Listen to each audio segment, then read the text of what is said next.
Hello and welcome back to the Property Legacy podcast. We are here with Kristina Castellina in probably one of the most beautiful places I've been, right near my house actually. So we are here in Empress Hall and we're so excited to welcome her onto the podcast today. So do you want to introduce yourself and explain who you are and what you do? Yeah, okay, so Kristina Castellina, it rhymes. So I have been a property investor for 10 years, which it feels so crazy to say because it feels like yesterday and it makes me feel old as well. Because I feel like a baby, but when you say 10 years in property, I think people expect you to be older, actually. I think there's like a preconceived idea, don't you think? Yeah, but I think that's in society anyhow, isn't Yeah. it? If you perceive that you're a property investor and somebody that has an amount of money or an amount of collateral, then it tends to be somebody that's been around a lot longer. Yeah. It's funny because I met one of the cleaners today that was cleaning Empress Hall that I'd not met before, and they're kind of a bit like, who are you? And I said, oh, I'm Kristina. And they took a second and they went, the owner? And I said, yeah. And he said, blimey, I didn't expect you to be so young, and I forget. But I'm like, so I always feel I have to caveat and go, yeah, but I've been doing it for 10 years. Do you know what I mean? I have to caveat. So it's people, I don't know why I do that. You have to make an apology. Yes, yeah, it's weird that, isn't it? I have to make an apology to be like, well, I know, and it is amazing, but I have been doing it 10 years rather than it's a strange thing. I'm exactly the same with my business. It's like, because people when you look visibly younger, especially if you're in a room with people, they automatically go, oh, she's just trying a little thing, how's your little business kind of going? And you're just like, actually, no, I've been doing it for this long and blah, blah. You feel like you have to explain to people, where it's like, you should just be able to go, this is what I'm doing, that people go, oh, wow, that's amazing, move on. Do you know what I find dead weird is at the beginning when I started when I was 27, I actually was quite young and single, no kids, and so when I first started I egged everything up and I was like, I'm doing HMOs, I'm doing this, and I was blah, blah, blah. And now I'm 10 years in, I almost go the opposite, where I kind of don't say as much because it's embarrassing to go, well, I've been in 10 years and I've bought loads of properties and because that's equally it's weird. Yeah. Why is it embarrassing? Because I suppose in property, most people will buy 4 or 5 and they get, so when you become the minority that have actually really done it, and you are still in the industry and you've done lots of things, that can be quite embarrassing. Just in that, I think sometimes people ask you how many they've got because they want to know how much money you've got. Yeah. And it's a bit of a dick measuring competition, which I don't like. So it's weird. So when I first started, I was over-egging it, and now that I'm 10 years in, I'm under-egging it because I don't want to embarrass them, and I don't want to do you know what I mean? So I just don't say as much, and let other people go, oh, she's got loads, and then I laugh and go, oh. I've been in it 10 years though. Do you know what I mean? Yeah, I think at the end of the day, majority of landlords and investors have 1 or 2. Yes, that's right. Yeah. You're actually classed as a professional investor and property investor if you have 4 or more. That's right. So you're kind of the 1% of the 1%. So going past that, and then how long did it take you to suddenly realise how far you'd gone? I say when I had 10 buy-to-lets, I felt really stable and quite solid. I still wanted, obviously, like you do, you reach one goal and you set another, and it never ends, does it really? It's a blessing and a curse. But I think that's when I took a moment and I took a beat, and I remember when I first started and there was someone that I knew and I didn't he was just a dead nice, funny guy. And he said in passing that he had 10 buy-to-lets, and I remember just being like, whoa, how? Do you know what I mean? It just being this like unbelievable thing. So I think that, because when you get to double digits, it just feels a little bit more like, I can do this. I've got a track record here because it's worked so many times. It's definitely something, I can do this. Yeah. Kind of got you into a position where you thought doing property was a good thing, and what was your experience in life at that point? So I was a singer. So I've always had I'm very lucky where, I've very much always followed my heart and had passion projects, but always been quite good at making money. Even when I was a singer, I was always quite commercially switched on. Look at some people who are dead talented doing loads of stuff for free, and I think, sod that. You're not paying me, I'm not coming. I've always been a bit like that. I'm like, I'm busy, pal, so if you want me to sing, got to pay me, you know, being commercially minded. But I think I'd been in the industry for 10 years singing, and you just get a bit long in the tooth of living out of a suitcase in terms of your career comes first, which is fine when you're young, but actually I realised I'm a home bird. So I'd have like an amazing job on a cruise ship and the production shows would be amazing. And I'd be in Brazil going on about how I want to be back home because I want to go to Asda and I miss the Blackpool Tower. You know, like how boring is that? Boring. But yeah, I always had that kind of like, I want to be at home. And so when I'd come back to Blackpool, you know, the work was not great really, you know, singing for drunk people in bars a lot of the time, hotels where like, you know, they're half dead, to be honest with you. Like, and you see, you know, it's just not inspiring stuff.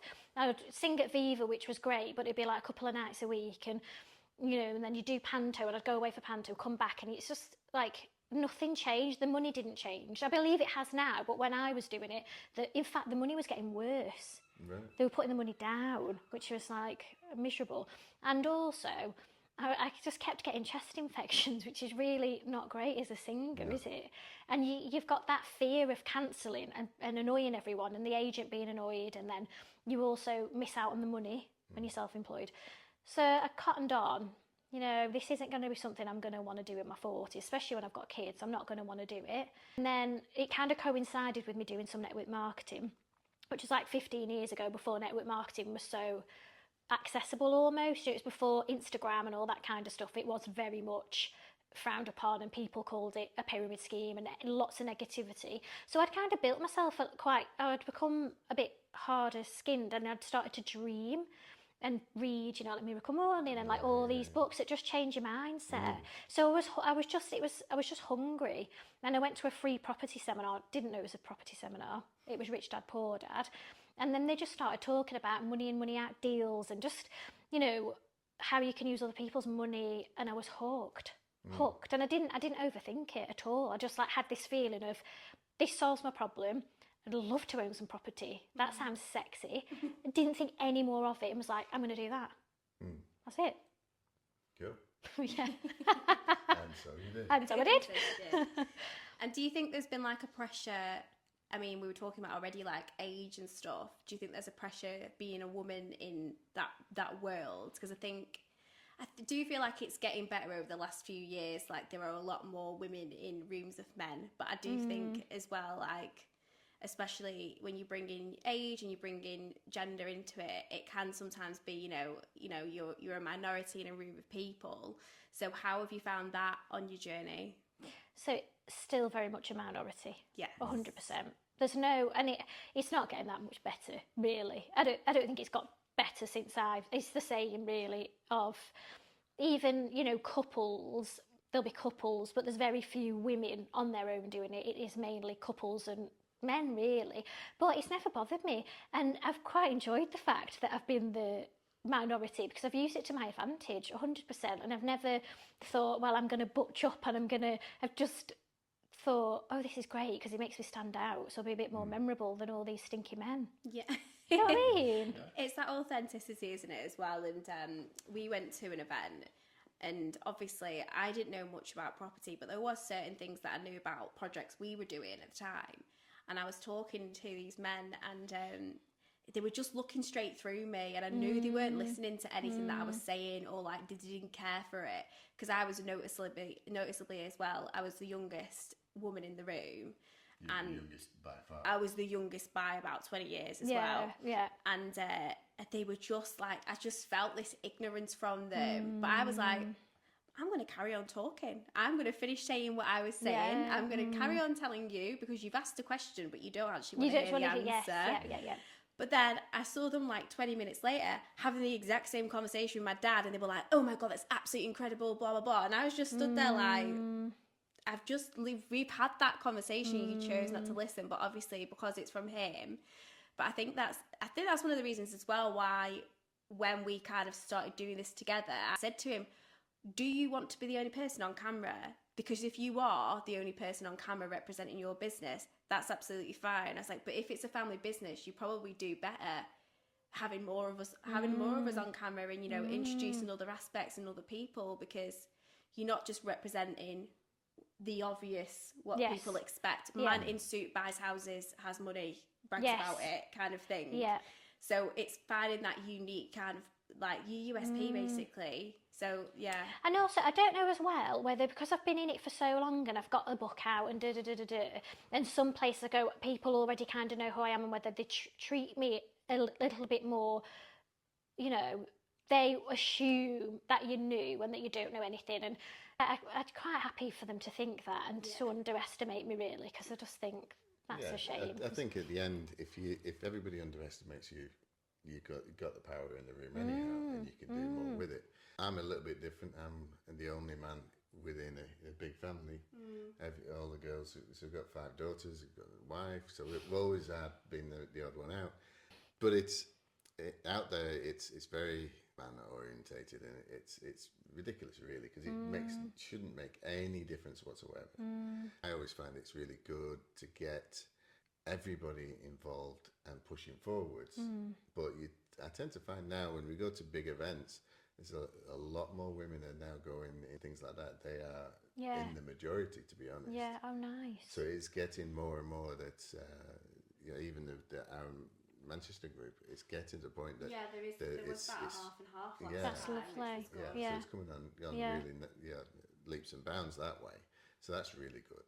So from your point of view, when you started in property, your family, did they believe you're doing the right thing? Did they understand what you're doing? I experienced a hell of a lot of people going, you can't do that.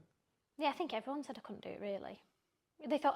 They genuinely thought it was a scam, because we were having this conversation about, you know, how much you can pay for property training, and there wasn't much choice, to be honest. It was this company or this company, and they both wanted about 20 grand. My training was 18 because I did it on my own. I think it was 25 as a couple or 18 on your own. Thanks for the discount.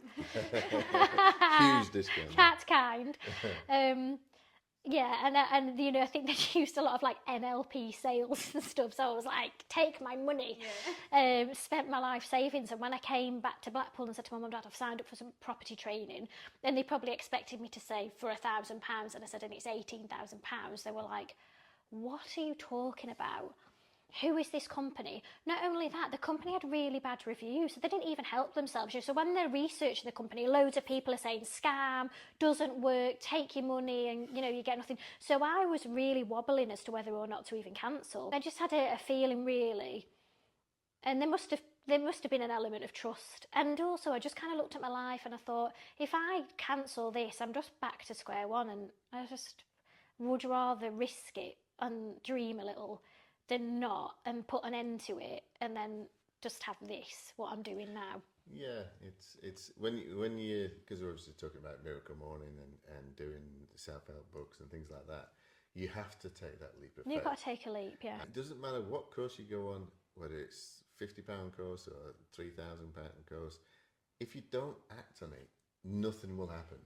And the thing, all the people that go on all the different courses, you know, the multiple companies around the UK and around the world, and there is a lot of people that don't actually achieve anything. It makes them feel better to go on a course, and they think that because they've gone on a course, that's going to buy them houses. But the course is like that much of it. And the hard work begins once you finish the course, and then you're in the real world doing the actual stuff that's scary. So I knew I was an action taker, so I knew I would do something with it. But yeah, so my mum and dad were dead negative. And then I think everyone else around me just thought I was a bit mad. And they were a bit like, ooh, because I was renting. So they were like, you don't really know anything about property, and you're such a good singer. Why don't you just focus on that? You know, there was a lot of that kind of chat. Yeah. It's like everything else. A lot of the training companies that I've worked with, not doing the courses, but worked with them behind the scenes. And it's all about the theory of psychology. If you're paying a lot for it, there's a good chance you'll actually do it. If it's worth next to nothing, the chances are you won't turn up. They don't, yeah, that's right. They don't value it. You have to have that value in there, that perceived value that, oh my God, it's, you know, going to university, it's costing, you know, 9,000, 10,000 a year. In the States, it's thousands more. But you actually make use of it. For me, yeah, I didn't pay 15,000 or whatever, but what I did was I took what I learned and no matter what happened, I was going to make sure either it was going to crash and burn, or I would figure it out to make it work. And that's the only difference, because we've got WhatsApp groups. People have been on the same courses, been on the higher courses, but haven't actually got anything. And it's a case of, well, why? There's got to be something out there that people are missing, and it is that action and have that self-confidence. I think it all boils down to self-belief and self-confidence, and actually the boring stuff like discipline. I think you've got to be able to channel your mind, which can be difficult when it's so noisy. You know, you've got social media, and you can get lost in watching other people's. You can be so lost watching someone else's journey, forget about your own.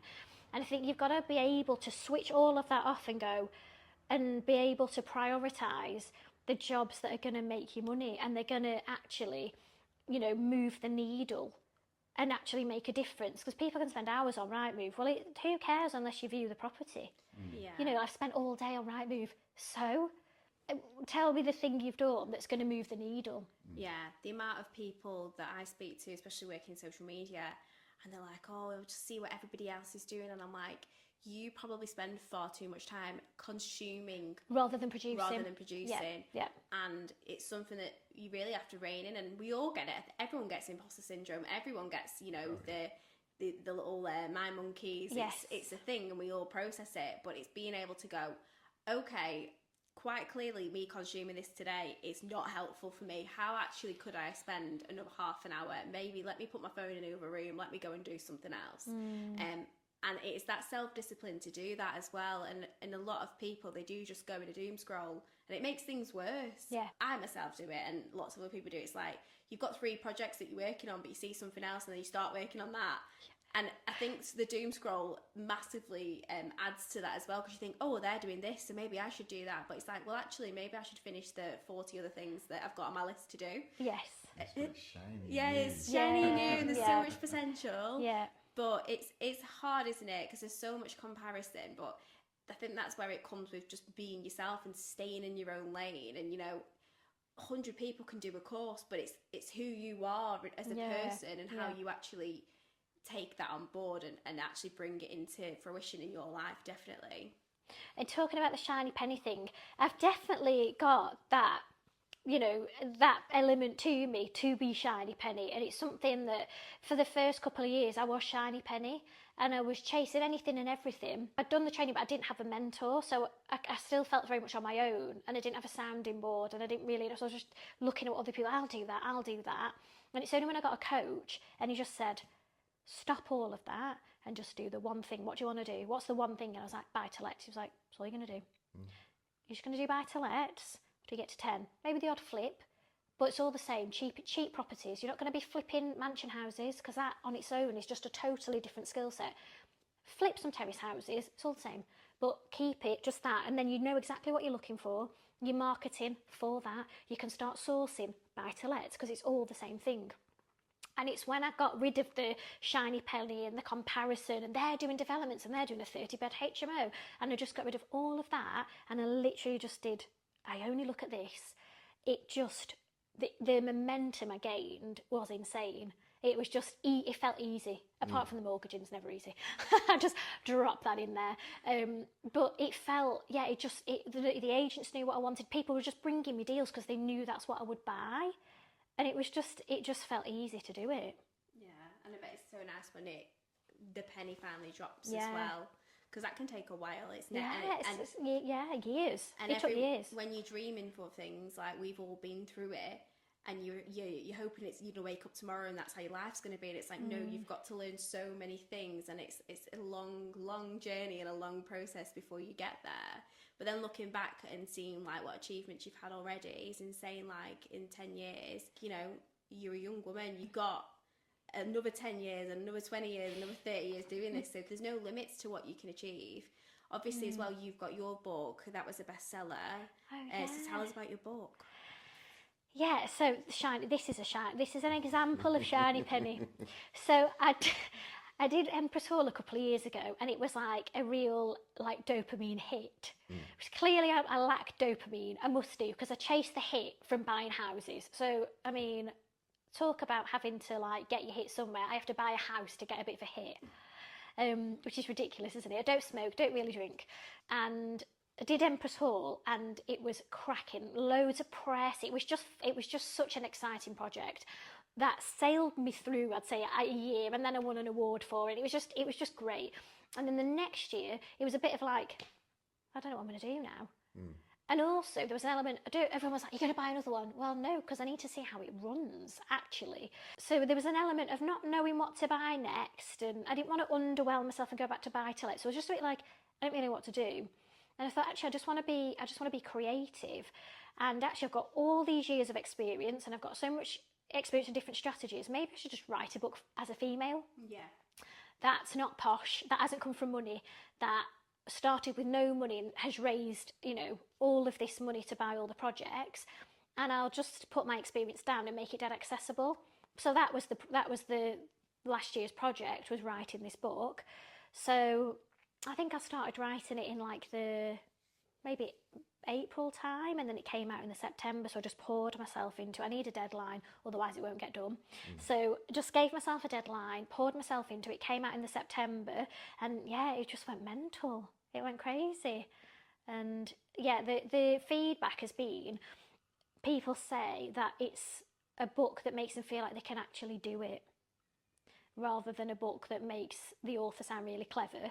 Yeah. It's kind of a book that's not self-deprecating, but it's kind of like, I'm from Blackpool, and I don't have any A-levels, and I was renting when I started, and I've been able to do it, and this is how you do it, and these are my top tips. Watch out for that, and some kind of, just be careful of this. These are things to look out for, and just like a little bit of a guide that they can refer back to. It's like you're speaking to them, not speaking at them. Yeah. I think especially coming from a female point of view as well, because there are a lot of women that would probably be drawn to it, and a lot of them wouldn't want to buy a book that a man's written, like in the nicest possible way, Steve. But so very rude. But it is about giving that kind of accessibility, and I know obviously you're on the cover of the book, which is amazing. It's that proper kind of staple thing that you can always look back on. I think as well, like especially having children, being like, my mummy's on a book, like that's crazy. Yeah. When you brought your book out and you signed some of the copies of the book, but some of the grandkids were there, and they were like, Granddad's on a book. Can we read it tonight? And I was like, I just don't think it's going to be your thing. Not yet. We can try. Not yet. Give it a few years. Yeah, give it a few years. Yeah. So Granddad's on a book. I love that. Yeah. Yeah, it's special. It's special for the. I think it makes it. It just makes everything so much more special when you've got kids. Definitely. Yeah. Well, that's, as we said before, this is what we're doing Property Legacy for, is that legacy entity. So obviously you got started, and you said you didn't have money. So how did you actually get your investments? How did you get your mortgage if you didn't have a lot of money backing you up? Because everybody out there thinks you have to have 100,000, 300,000 to get started, but you don't. No, and I still do it to this day. It's never changed. It's the same principle. So when I first started, it was joint ventures where I worked with the same partner. He funded everything. I found the deals, did the work, like the ground. I was the person on the ground, and we split everything 50-50. And that was the first 5 or 6 deals. And then from that point, I was kind of like, it was great experience, but I really wanted ownership. I didn't have any ownership or control. It was very much heavily in his favour, which is fine. The thing is, I had youth on my side, so it was fine. And then from that point, I thought, actually, I want to buy everything on my own, in my own name, so I've got full ownership, and just work with private investors, offering them 10% per annum. And I'd just find deals dead cheap, buy cash with their money, add value, remortgage, they'd get paid back out the mortgage. Just that over and over. And I literally did it with Empress. So I've done it with every single project I've ever done, and I've used other people's money. Yeah. Well, I like telling people I specialise in using other people's money. Yeah. Don't use my own. Yeah. Oh, don't want to do that. Well, because you just box yourself in. Because people think that after a certain amount of time it all changes, but it doesn't. I don't know any investor that has started in this way and then gone, I've decided I shall no longer leverage other people's money. Like, it's just part of what you do, because if you're growing, it's part of the growth process. It's part of that. You have to leverage. Well, at the end of the day, if you're using private investor funding, it's better than paying the banks. Yeah. Because let's face it, you're helping another human being do Oh, well yeah. in life. Yeah. Instead of a big financial institution that Has charges a no, fortune for everything. and there's no real relationship, that you're a number, they don't care about your business. Whereas when I'm working with my investors, like the interest that I'm giving them makes a huge difference to their lives. It's huge, and it's a win-win. You know, I couldn't do what I do without them, and I had, you know, it's a holiday, it's an extension, it's whatever they need it to be, really. Yeah. So you've got the 10 buy-to-lets, you've got your Empress Hall. So what's your next big project? What you're planning for the next 5 years? Well, I mean, it's already changed from the start of the year to what's actually happening has hugely changed because I've reacted to the market. Yeah. So I'd got used to the market being really boring because it was so top heavy that I just had no interest in it, and I was like, this is rubbish, you can't even view a house, it's so much hard work, it's not worth it. I think one of the biggest difficulties is people expect it to be like an overnight thing, and in all honesty, they can't be arsed, like they can't be bothered doing that work. And you know, we see a lot of stuff online and we go, oh well, they bought this house and literally they bought the house and a week later they had it on the market and they put the rent up and they got the money back, and it's like, well no, there's always work to be done. Even in our own homes, it's constant work, constant things that need fixing, and things aren't going right. So you know, it's never going to be an overnight thing. Even the actual process of buying the actual property, it's long. It can take months. I think property is delayed gratification. Yeah. That's what it is. Yeah. You've got to be really good at it. Yeah. Yeah. But it's I think society for the last decade or even a little bit longer has got to the point where, you know, everybody gets credit and everybody gets, because they want it now, not save up for it. So everybody's going for those houses that are all done. They don't want to, you know, I know quite a few people that said that they don't want to buy something that needs doing to it because it'll then take time, it'll do this. And I'm like, yeah, but you get it for a hell of a lot cheaper and you make money on it over time. But they just want that, it's all done. Even for like social media, it's done for you service. It's done, it's that pay once, it's all done. Yeah. That everybody wants that these days. Yeah. And as well, there's so many people that don't want a new build. Like there are so many people that don't want that, but they expect it to look like a new build inside. Yeah. But actually, houses that are older, they've got so much more to them, so much more character. Usually much bigger and taller. They're higher. The higher. Look at the ceilings here. I mean, it's just insane, isn't it? Like, how long did the renovation take here? Because it's such a big space. It's massive. So interesting, this project. I bought it on the last day of May, and I wanted it to be turned around and open for summer. So I had a goal to have it open by the end of July. So it was 6 weeks. And it was crazy. So it needed like a full rewire, the interlinked smoke alarms with the, you know, all of that business, which I hadn't really thought about at all, to be honest. This room was actually fine. Most of the rooms have all been redecorated. So it was all hands on deck, craziness for 6 weeks. Then we opened, then we closed in the winter, and then a lot of the bathrooms that you've seen, they were all done. And so it was kind of like bit by bit. And I got Christmas out of the way, and then we closed for about 5 weeks, like in January. Did the main bathrooms that needed to be done, and then I'd kind of look in the diary and go, might as well just block that out. We'll take 2 weeks. We'll do another couple of bathrooms. We kind of worked like that. So it wasn't how I'd usually do it, where we'd just do the whole thing. It was kind of bit by bit. So the painting and stuff and all the, you know, the decor was 6 weeks for the furnishing. But then it was just quite bitty. And then actually, I don't know if it's that Christmas or the next Christmas, we had problems with the drains, and the cinema room kept flooding. It was a nightmare. It was just like such a nightmare. And we ended up getting all the drains done. So they had to dig up all, and literally like we had to close again for 2 weeks and new drainage. And then the cinema room still kept flooding, and I was like, you are joking. And do you know what it was? A radiator. So I spent £10,000 on new drains, and it was a radiator. But they put the camera down and said it did need doing. Apparently the pipes had cracked. we'd had like snow, and then so it's still to this day, I don't really know whether it needed to be done or not. I think it was a radiator. Isn't that annoying? Very expensive mistake. But at least you can tell everybody you get nice new drains. Yeah. No one can see. Yeah. That no one can see. And then, we had new windows throughout. I mean, thousands and thousands and thousands of pounds on windows, because look at the size of them. Yeah. Every window needed to be done. And obviously you run events, your property events here. Yes. Yeah, so I have Property Training 101 here at Empress Hall. So it's got a lovely feel, and it's just something a little bit different. I think it's quite powerful as well to be like, let me teach you how to buy property in one of my properties that I funded using other people's money. It's a bit unique, isn't it? We get a private chef, and it's it's lovely, and I like it quite intimate, because one of the things that I did find doing years and years and years and years of networking is I was part of a network kind of based Warrington, Manchester way, and it was lovely, but what I found was it was getting bigger and bigger and bigger and bigger, and you'd have like 100, 150 people turning up to a networking event, and people were so intimidated that no one was asking anything.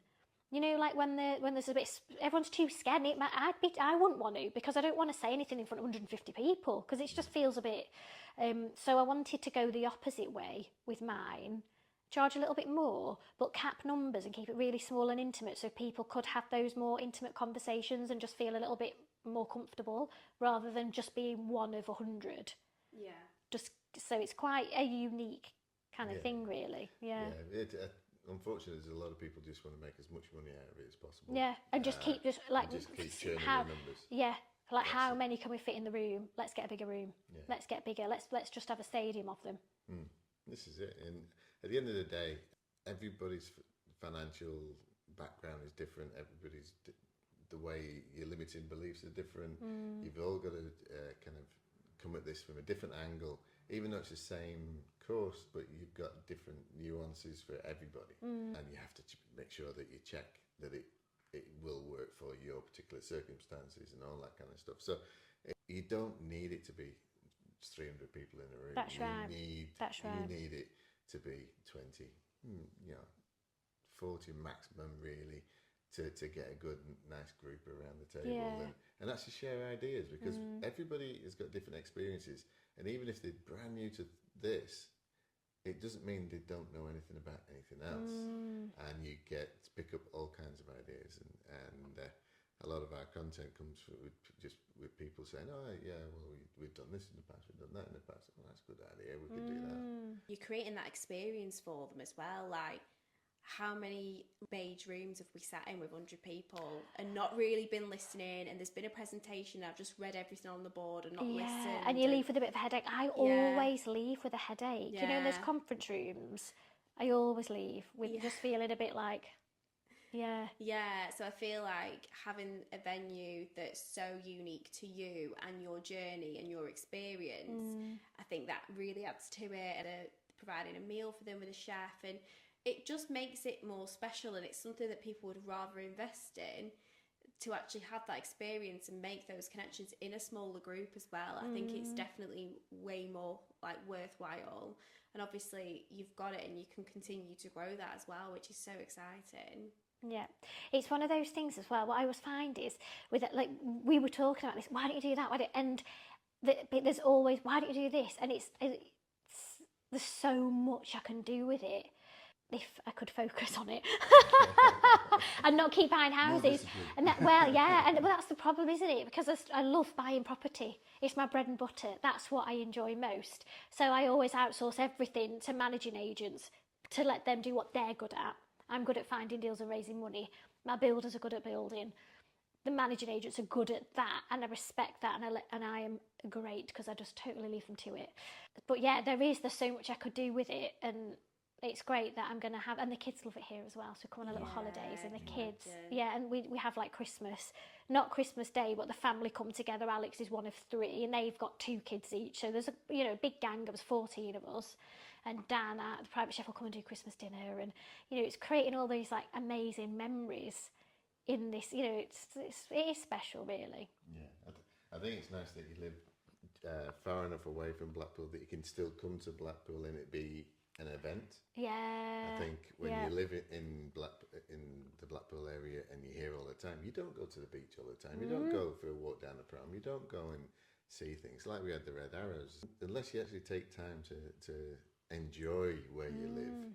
No matter where you are in the country, you need to enjoy where you live. That's right. And we do now. So because the children are Scousers, Blackpool, the Scousers, so Blackpool is a holiday to them. Yeah. Whereas to me, it still feels a bit homely because my mum and dad are here, loads of my friends are here, you know, my houses are here. So it's still, I still come in work mode, come in the house, it's work mode for me. But for them, Blackpool's the best place on earth. It's the illuminations, the tower.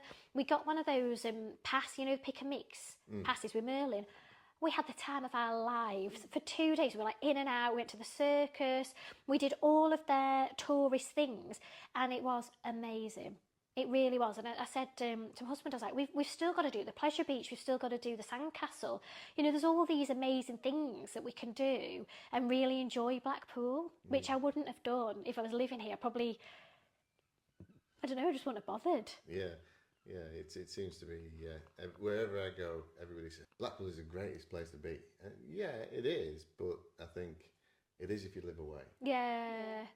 It's also got its problems though. Oh yeah. Blackpool. In winter, this is not the place you want to be. It's so not. miserable. And windy. And just, especially near the sea as well. But yeah, Grey. it's just, when we've got nice weather, like yesterday, like you were saying, I went to the air show yesterday and I was sat with two couples who were both here on holiday, and they were saying to us, like me and my partner, they were like, oh, and I bet you come here all the time. I was like, oh, you live down the road. And they were like, oh, I bet you're here on the beach all the time. And I said, look at the prom now, look at the hundreds of people. That's not normal. Like, this weather isn't normal. Like, there would probably still be people there if it was raining. The Dog Red Arrows were walkers, there. you've got your dog walkers. Yeah. But I was like, this right now, this is why it's so busy, because people have, like, we've got a rare sunny day in August. Like, everyone's leaving their house. Nobody's staying in. Yeah. Unless you're doing your washing. Yeah. Putting it on the line. Yeah. Getting overloading. But no, it's definitely got that nostalgia about it, Blackpool. And I think you appreciate it more sometimes when you've been away for a bit. Definitely. There's something about Blackpool though that I love when it's dark. It's the lights. It just takes me back to when I was 18 and I worked at the Hilton, and I was at Phil Winston's when I was 16. I'd just gone to Phil Winston's, which is like a musical theatre college in Blackpool, and I was working part-time to pay for my fees. And I just remember being young and full of hope and excitement and like falling in love for the first time and looking out of the window and seeing the sea, and just, I still have that feeling. Like, sometimes when I come back to Blackpool and it's dark and it's the waves are crashing and the lights, and I just have that, like, just a glimmer of like, this place made me in a way, you know, that glimmer of like, and it definitely has its problems. And if you really look around, you do sometimes think, oh, come on, you know, like on the promenade, you've got boarded up hotels and properties that have burnt down and never been rebuilt. You know, there's all of that going on, but then there's also, it's multifaceted. It's an interesting place. And there's so much potential for property here. There's so much work to be done. There's so many empty properties. Well, there is. They couldn't give them away, half of them. That's the thing. There's 3,000 empty properties just in Blackpool Council alone, and then you got wire and filed. So you need investments coming from outside of town to get these properties back into use, so that the local area comes up, the standard of quality of living comes up, and everybody has a better life out of it. I don't think the council don't help, and mortgage companies don't help because they won't lend here. A lot of them won't lend. So then you've got investors that want to invest here, but then go to get a mortgage and then think, God, they won't lend, it must be bad. It's not on all properties, but there's a lot of commercial properties you wouldn't touch. So that puts a brake on things, because unless you can have investment, then it's not going to change. But I love it. I love it. Well, when you can operate here and it works great, it doesn't matter if everybody else is having problems. Well, that's it, yeah. Sodom. We'll enjoy ourselves. We'll enjoy ourselves, that's it. If somebody wanted to work with you or learn from you, how do they approach you? How do they get there? So, if they go to my website, www.KristinaCastellina.co.uk, I almost couldn't say that. it's all, and they can book a call with me. We can have a chat and work out if there's a way that we can work together and what that looks like.